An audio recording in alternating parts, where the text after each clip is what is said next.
Hi, guys. We did it. We did it. By the time you are watching this, probably the second eclipse has already happened. I'll show you the chart right this second. Okay, this is the March 29th solar eclipse. That's today, 2025. And this eclipse is taking place at 6:58 a.m. in Washington, D.C. So let's see. That will be what, 4:58 a.m. in Utah, 3:58 a.m. in California. So hopefully by the time that you're seeing this, we've already had it. And I hope that you're feeling different and better than you did during this whole crazy time. Um, when it comes to eclipses, a lot of times our crazy times don't seem that notable in the moment, but they still are, or they still can be. I want to give you a little quick snapshot of what my eclipse portal has looked like the past 2 weeks. So it started 2 Fridays ago, I believe, and that day started off with a bang as my daughter announced to me that she had been secretly practicing for the school talent show auditions that were that afternoon. So, surprise. So, we did a surprise talent show audition right after that eclipse happened. She got in. So, then we had to rearrange things for her to have her dress rehearsal. And then she had her actual performance all in the same week. We had a day where all of my kids were scheduled for dental work, which I had not planned in advance to be in this eclipse portal, but I had just like scheduled it out and here it was. And I had a number of things like that show up where, like, surprise, I get a little ding on my phone. Oh, the tickets I bought to go see a show, 6 months ago, like they're for today. Oh, surprise, let's go. We had a lot of that. And man, I bought tickets for next week, but my family is traveling for spring break. We're going to go to Arches National Park, which will be very fun. But I forgot that I bought tickets for another show, no, not that, Prince of Egypt at the Hill Center Theater. It was amazing, loved it.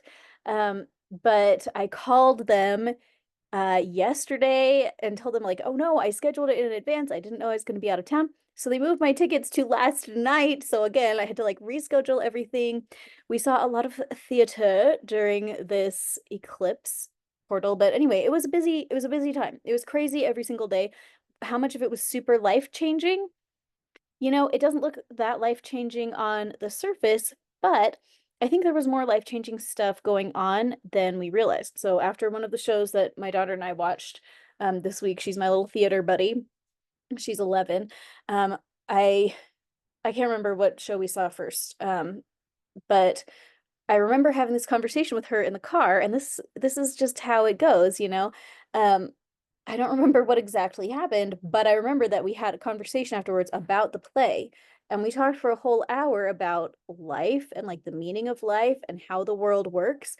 And at the end of that conversation, I felt like she was a little bit different. Like she learned something that was really important. And so I feel like during these eclipse seasons, we have these opportunities for these powerful conversations, for these new realizations that we don't even necessarily realize how important they are in the moment. And they may not even seem that important, but as time goes on, we realize how important they were after all. So I had a couple of conversations like that with my daughter, with one of my sons, and of course with myself. I did a lot of journaling yesterday to try and like figure out what I wanted to get out of this eclipse. And I think it was really helpful. And if you haven't done it, it's not too late. It is probably worth your time to sit down and just write about the things that are showing up in your life right now that are upsetting you, that are confusing you, that you want more clarity on. The more time we spend introspecting about that and communing with God and our own intuition about the stuff that concerns us, the sooner we can get out of the stuff that we're stuck in. We can get out of those ruts and move forward. So yeah, I spent a lot of time yesterday just writing in my journal, and I don't know, did I get a lot of clarity? No, not yet, but I'm sure it's coming. And just the act of becoming more intentional about it and really reasoning through these things, writing down all the stuff that's going on that I'm not sure what to make of, and then kind of sorting it, you know, arranging it. You take the thing you're confused about, you write down the list of all the facts that you know about the situation. You write the stuff that you've assumed that you don't know are facts. and reassess those things. And you use that reasoning to help you take the next step forward. So in my own life, I don't know that I found out a whole lot of answers necessarily, but I feel like I made some progress, and that's all we can ask for. In our lives, we spend a lot more time seeking answers than receiving them, probably. We spend a lot more time kind of having to float along and not having all the answers than we do having absolute certainty about every single step of the way, right? So let's go ahead and talk about uh, what exactly just happened today. Okay, right here we have this eclipse. Right there, we have the moon and the sun cousin at 9 degrees of Aries. And again, Aries is the sign of birth and rebirth. And I mean, I guess Scorpio is really more rebirth, but Aries is the sign of new beginnings and birth, fresh things. And this, whenever you have a solar eclipse at all, it invites a new birth, but a solar eclipse in Aries is really inviting a total system reset. And we just had one of those. We just had one of those last year about this same time. That one was April 8th, I believe. And so it's been almost a full year. We had that massive total solar eclipse that got a lot of press. This one will not get as much press, but if you are in Washington, D.C., that's not true. Sorry. If you are in Maine, the state of Maine, you can see the solar eclipse happening right at sunrise. I've heard it is supposed to be like magnificently beautiful. If you've probably missed it by the time you're seeing this video, but in either case, a new moon, a solar eclipse always invites a rebirth, but this we're invited to have a really big rebirth. And there are a lot of blessings on that rebirth. That's that part of fortune right there, exact the ascendant right here. Look, this guy has 0, 7 degrees and 38 minutes. And look, the ascendant is 7 degrees and 38 minutes. It's exact. And to me, that says that the big rebirths that we're all going to be experiencing right now are important, and they are exactly what they're supposed to be. Even if we don't like them, even if we're not happy about them, what's going on is important for our overall destiny. And we've got to just kind of buckle up and just get the job done and move through it, whether we want to or not. But as we do that, that part of fortune means there is going to be a treasure. There is a treasure involved here. If we can trust that. I mean, and even if we don't trust that, there is a treasure there. There are blessings on this rebirth, even if we don't like it. But let's draw our eyes now to this enormous line of stuff all in Pisces. And look, it's mostly at the end of Pisces. I wouldn't usually have series up here, but I added it back in for a different project I was doing. But look at this. This is Saturn at 24 degrees, the North Node at 27 degrees, Venus at 28 degrees, and Neptune at 29 degrees. And those are all in Pisces, the very final sign of the zodiac. Okay. Then we have Mercury at 0 degrees of Aries, the part of fortune, the ascendant, the sun, and the moon, and then Chiron in Aries. And what does this all tell you? It should tell you that there is a massive, massive, massive shakeup. What it should tell you is that a lot of old ways of thinking about things and doing things are about to kind of like quote unquote die. Okay, we're looking at an ending. We're looking at a serious ending in a big way. That Saturn in Pisces, we're going to see endings in ways that certain jobs are thought about and performed. Venus in Pisces right there during all of this, that's going to deal with money and with our relationships. Neptune is going to deal with our spiritual connections, with our ability to see truth through the lies or not. Mercury is going to deal with communication. And then the sun and the moon is like our core sense of self. And then Chiron is going to be our deep wounds.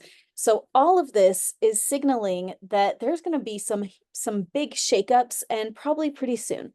Now, this is all kind of interesting in the context of what's going on geopolitically. Oh my gosh, where's my little oh, I don't have it. Hold on, guys.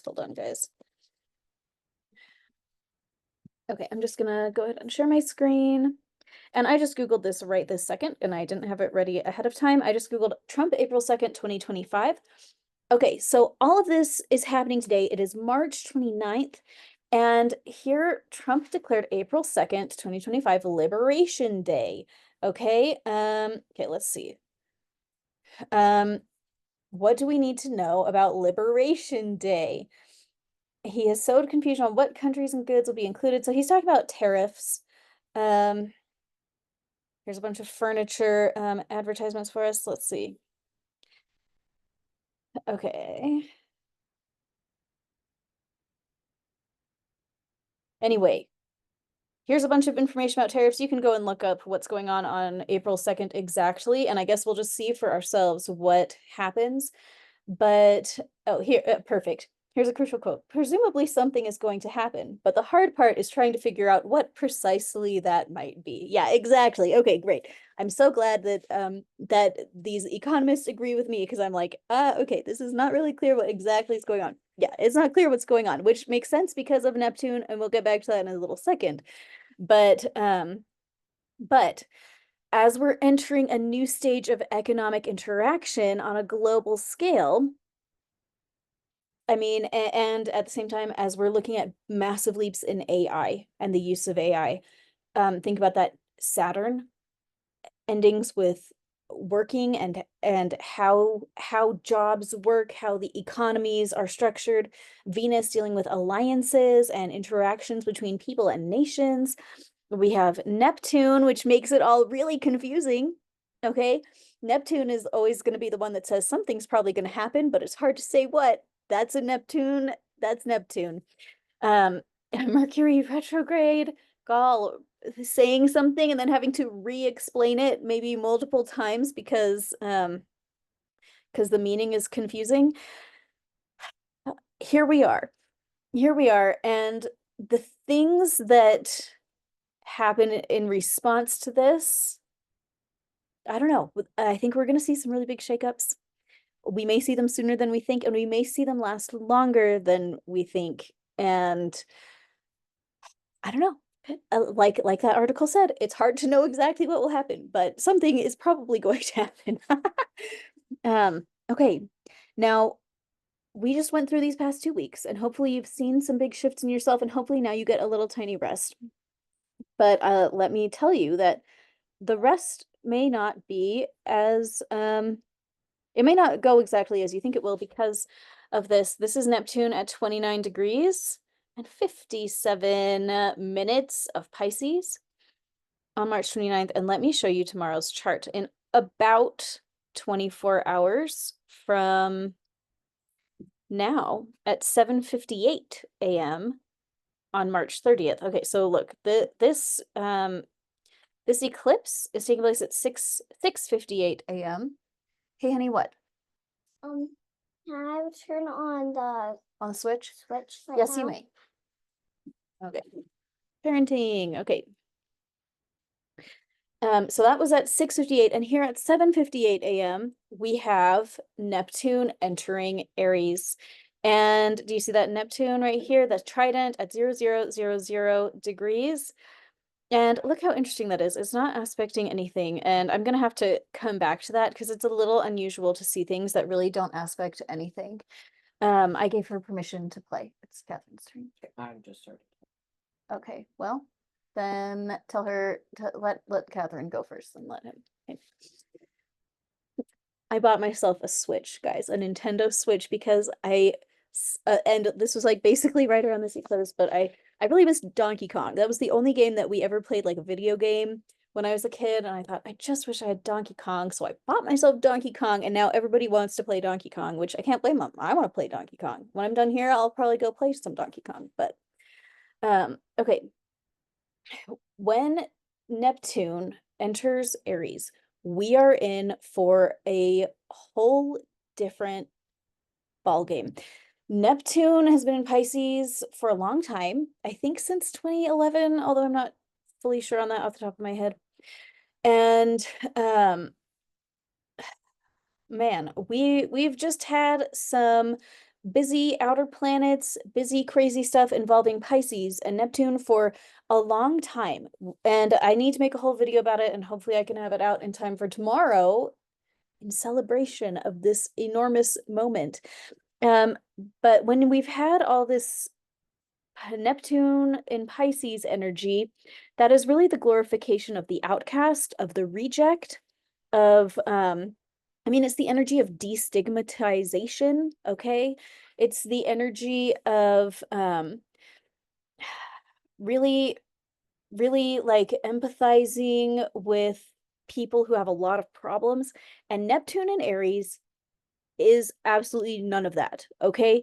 Neptune in Aries is none of that. Neptune in Aries, you know, where Neptune in Pisces can coddle and snuggle the victim, you know, Neptune in Aries, sorry, when Neptune in Pisces wants to snuggle the victim, Neptune in Aries can be the bully of the victim. Okay, I hope this makes sense.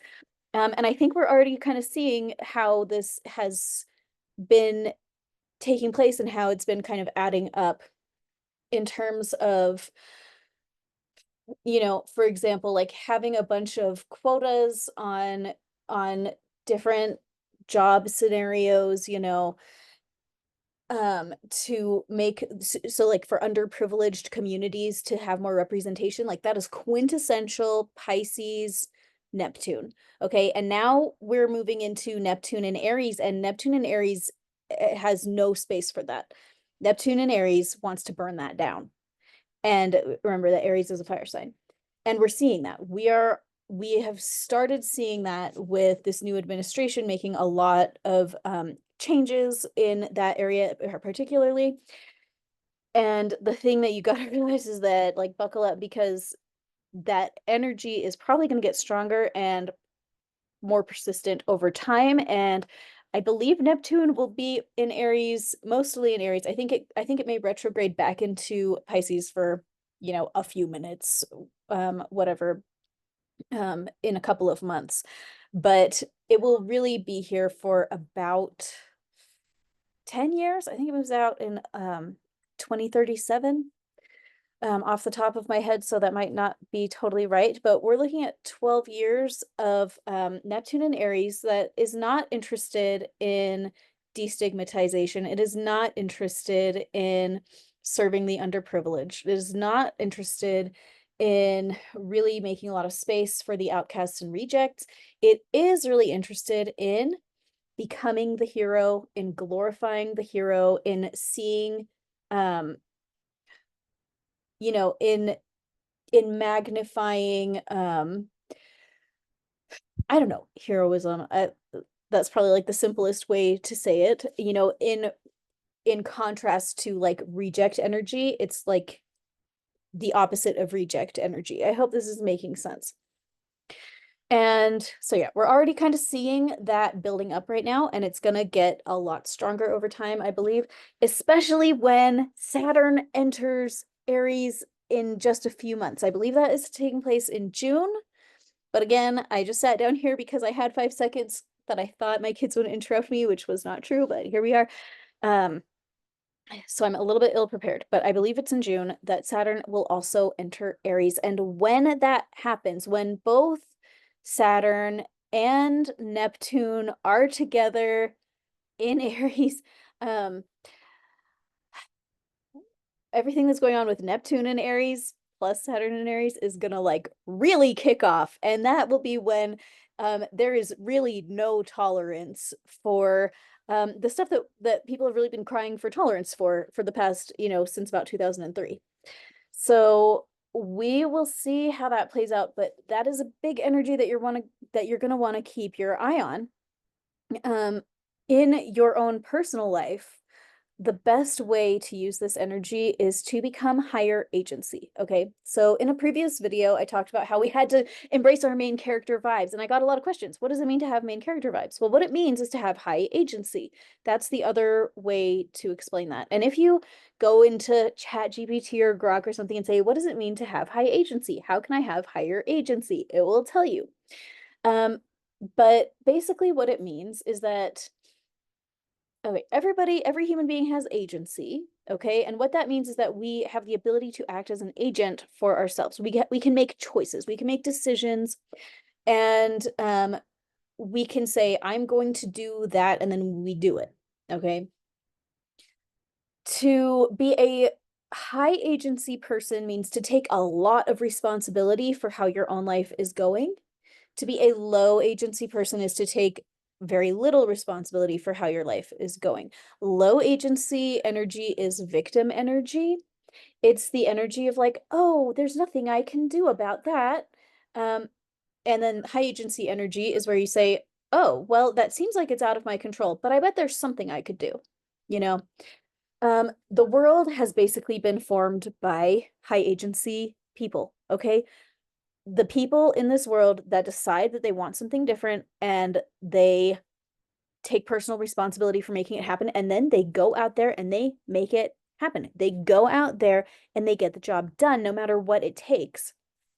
They are willing to take responsibility um and go and make a difference. And so so for example, if we're going to talk about health, if we're going to talk about health, a low agency mindset would be like, oh, I have this diagnosis, I have this thing, I guess I'll just, um, you know, I guess there's nothing I can do. I guess I just have to, trust my doctor or go with the flow or just succumb to my fate because there's nothing I can do. That is a low agency attitude. The high agency attitude would be like, oh, I have this problem. Now I'm going to research that problem. Now I'm going to, I don't know, put my medical history into ChatGPT and see what ideas it has for me. Now I'm going to go and meet with this person who might be able to help me. Maybe I'm going to change my diet. Maybe I'm going to start thinking differently. Maybe I'm going to start cleaning up my beliefs and how I think about the world so that I can reduce the stress hormones that I feel every time I think about how the world works. You know, we being high agency is to take responsibility for how your life is and then to take radical action to change it, to make your life the way that you want it. We are going to have an enormous amount of support to do this in the next, basically tomorrow, as Neptune enters Aries. We're going to feel that shift enormously in months to come. And then we're going to have a lot of support for that I mean, as long as Neptune is in Aries, but particularly when Saturn is also with Neptune in Aries, we've just got a lot of support to really embrace a high energy, a high agency lifestyle where we can choose what we want and have that support to just go out and make it happen.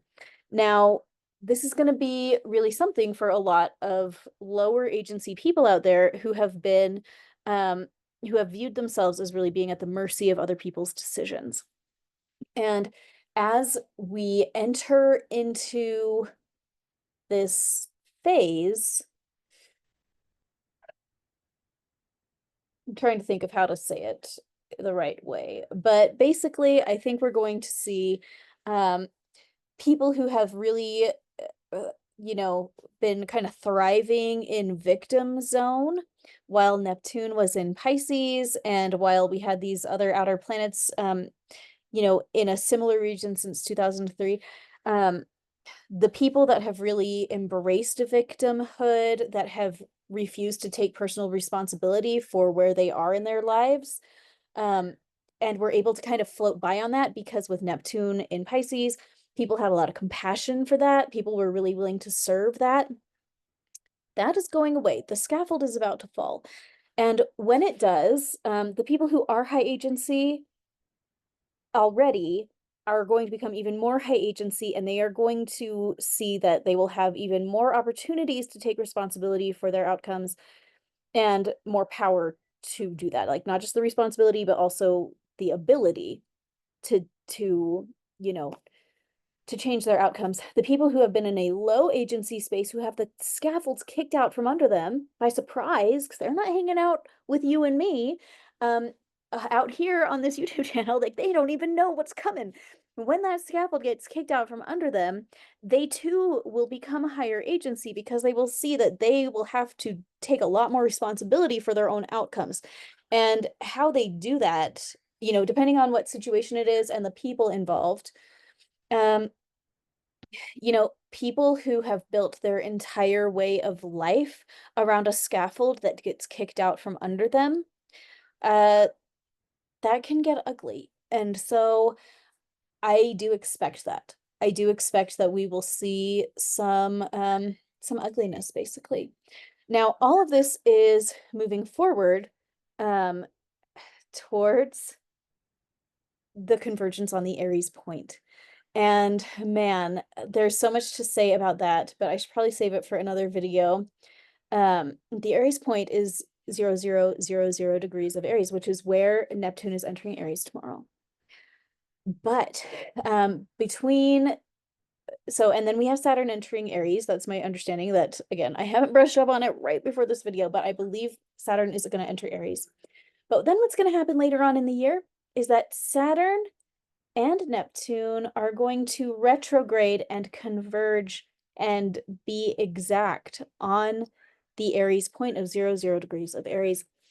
And that is considered the bookend to the situation that opened up with the massive conjunction at 22 degrees of Capricorn on January the 12th of 2020. So all of the stuff that started in the beginning of 2020 with that massive conjunction, we are now going to see the next stage of that. You know, I don't know, will it be a bookend or will this bookend be a launching point for another thing? I mean, I think we're going to see both of those things. And what I really need to do is make a giant like PowerPoint about it because it's so important. I think it's worth it to see the words written out. So I don't know. I'll see if I have time to make that today and hopefully it'll be out tomorrow. But if it's not, then please forgive me and I'll put it out soon. But we've got important stuff coming up and a lot to keep our eyes on. So, okay, there you have it. Thank you guys for coming along on this exciting eclipse journey. I hope that these videos were helpful. Man, yeah, keep checking back because we need to talk about this Neptune situation. I think it's going to be very life-changing for basically everyone on the entire planet. We're already seeing it in action. Oh, and did I mention the last time that Neptune entered Aries was the day after the Civil War began? The day after. This is true facts. And so, who who knows what echoes from the past will be showing up in the future from this transit, but it's all worth talking about. So, okay, there you have it. I'm gonna go take care of my kids who are screaming in the garden.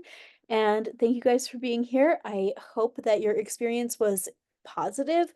If it wasn't, I hope that you found meaning in it because all of these things that happen are happening for us, not to us. We are co-creators in our own reality, and all the busy, crazy things that happen are happening so that we can learn and grow and take more responsibility for our lives and become more higher agency types of people.